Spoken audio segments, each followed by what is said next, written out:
వార్త అయితే వస్తుంది.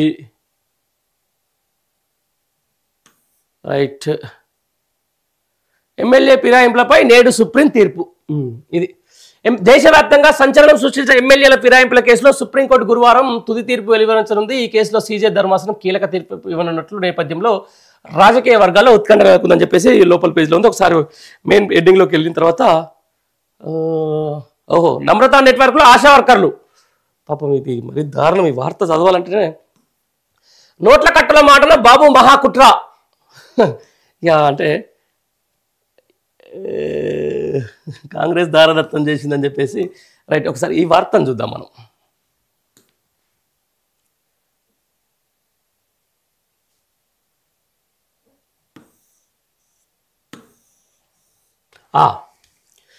దేశవ్యాప్తంగా సంచలనం సృష్టించిన ఎమ్మెల్యేల ఫిరాయింపుల కేసులో సుప్రీంకోర్టు గురువారం తుది తీర్పు వెలువడుతుంది. అంటే ఈ రోజు మరి కాసేపట్లో ఈ ఫిరాయింపుల కేసుపై చివరిసారిగా ఏప్రిల్ 3న justice BR Gavai, justice Augustine George మసిలతో కూడిన ధర్మాసనం విచారించింది. ఇప్పుడు జస్టిస్ బిఆర్ గవాయి ప్రధాన న్యాయమూర్తిగా ఉన్నారు. ఈ కేసుపై సీజే ధర్మాసనం కీలక తీర్పు ఇవ్వనున్న నేపథ్యంలో రాజకీయ వర్గాల్లో ఉత్కంఠ నెలకొంది. ఎమ్మెల్యేలు దానం నాగేందర్, తెల్లం వెంకట్రావు, కడియం శ్రీహరి పార్టీ ఫిరాయించారని పాడి కౌశిక్ రెడ్డి, కేపీ వివేకానంద సుప్రీంకోర్టులో జనవరి 5న స్పెషల్ లీవ్ పిటిషన్ దాఖలు చేశారు.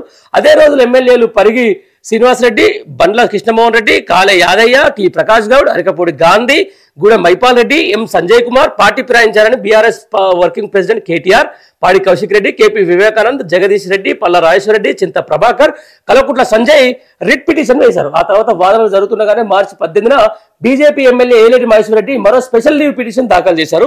దానం నాగేందర్ను ప్రతివాదిగా చేర్చారు. ఆ పిటిషన్లన్నింటి కలిపి విచారించిన ధర్మాసనం ఏప్రిల్ 3న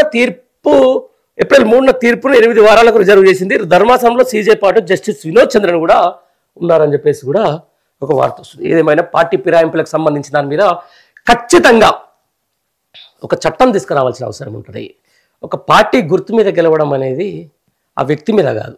ఇప్పుడు ఎంపీ ఎలక్షన్లు అనే దాని మీద సరే, ఎంపీ అయినా ఎమ్మెల్యే ఎలక్షన్లు అయినా కూడా స్థానిక సంస్థలకు సంబంధించిన కొన్ని ఎలక్షన్లు కూడా పార్టీ గుర్తుల మీద గెలిచే, పార్టీ మీద నమ్మకంతో, ఒక పార్టీ మీద విశ్వాసంతో ఆ పార్టీ గెలిస్తే మాకు అభివృద్ధి జరుగుతుందని చెప్పేసి ఒక ధైర్యంతో ఓటేస్తే ఈరోజు అధికారంలో ఉన్నామని చెప్పేసి, అధికారంలో లేదని చెప్పేసి కూడా ఎమ్మటే అధికార పార్టీలోకి జంపు కావడం, ఏమనంటే నియోజకవర్గ అభివృద్ధి కాదు పాడు కాదు. నిజంగా నియోజకవర్గ అభివృద్ధి అయితే నువ్వు ఏ పార్టీలో ఉన్నా ఎక్కడున్నా కూడా అభివృద్ధి చేయొచ్చు, ప్రభుత్వంతో కొట్టాడుకోవచ్చు, నేను నిధులు చేసుకోవచ్చు. కానీ ఈ పార్టీ ఫిరాయింపులకు అంశానికి సంబంధించి సుప్రీంకోర్టు కూడా ఒక కీలకమైన నిర్ణయం తీసుకోవాలి. ఇప్పుడు ఎప్పుడు పార్టీ మారినా, ఏ పార్టీ నుంచి గెలిచి వేరే పార్టీకి పోవాలనుకున్నా ఏమంటే రాజీనామా చేసి బై ఎలక్షన్లకు పోయి, లేకపోతే ఎమ్మెల్యే ఎన్నిక రద్దయిన తర్వాతనే జరగాల్సిన అవసరం ఎంతైనా ఉంటుంది. ఇట్లాంటి చేయడం వల్ల నిజంగా ప్రజలకు వాళ్ళ అభిష్టాన్ని కాదనడమే. ఒక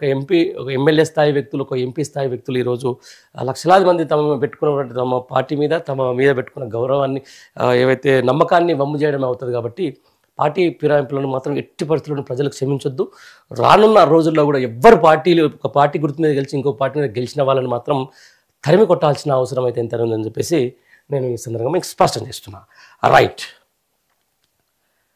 ఎలివేటెడ్ ఫ్లైఓవర్ నిర్మించండి, గడ్కరీని కోరిన ఎంపీ ఈటల రాజేందర్. ఏడా హైదరాబాద్ విజయవాడ రహదారా జడ్చర్ల కొత్తగా బైపాస్ ఏర్పాటు చేయండి, కేంద్ర మంత్రి డీకే అరుణ విజ్ఞప్తులతోనే సరిపోతుంది. ఓహో. సాగునీటి రుణాలపై వడ్డీ రేట్లు తగ్గించండి, సిఎండికి ఉత్తమ్ వినతి అని చెప్పేసి ఒక రజకుల హెస్సీ హోదా కల్పించాలి, కేంద్రాన్ని కోరిన జైరాబాద్ ఎంపీ సురేష్ షట్కార్.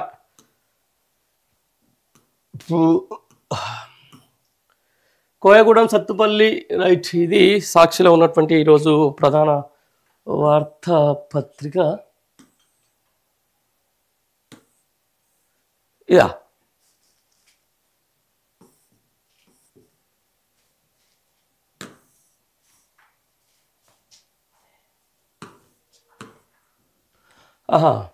కోయగూడెం సత్తుపల్లి బ్లాక్లోని సింగరేణికి కేటాయించే ప్రతిపాదన లేదు, కేంద్ర మంత్రి కిషన్ రెడ్డి వెల్లడి. తెలంగాణ కోయగూడ బ్లాక్ 3, సత్తుపల్లి బ్లాక్ 3లను సింగరేణి సంస్థ కేటాయించే ప్రతిపాదన అనేది కేంద్రం పరిశీలనలో లేదని కేంద్ర బొగ్గు గనుల శాఖ మంత్రి కిషన్ రెడ్డి స్పష్టం చేశారు. ఇంతకుముందు వేలం వేసిన కోయగూడెం సత్తుపల్లి బ్లాక్లను ప్రైవేట్ సంస్థలు కేటాయించినప్పటికీ ఇప్పుడు అక్కడ ఇప్పటికే కార్యకలాపాలు ప్రారంభం కాదని చెప్పారని చెప్పేసి ఒక వార్త అయితే తోటి బోరు కదా కాదు ఏముండదు. ఇది ఈరోజు సాక్షి. తర్వాత ఆంధ్రజ్యోతి చూడాలి ఈరోజు ఎంత డబ్బు.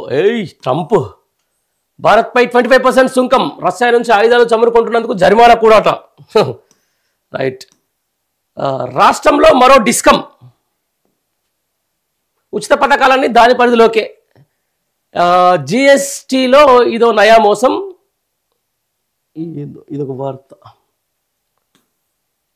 ఫోటోలకు ఫోజులా లేకపోతే అదేంది పవర్ పాయింట్ ప్రజెంటేషనా?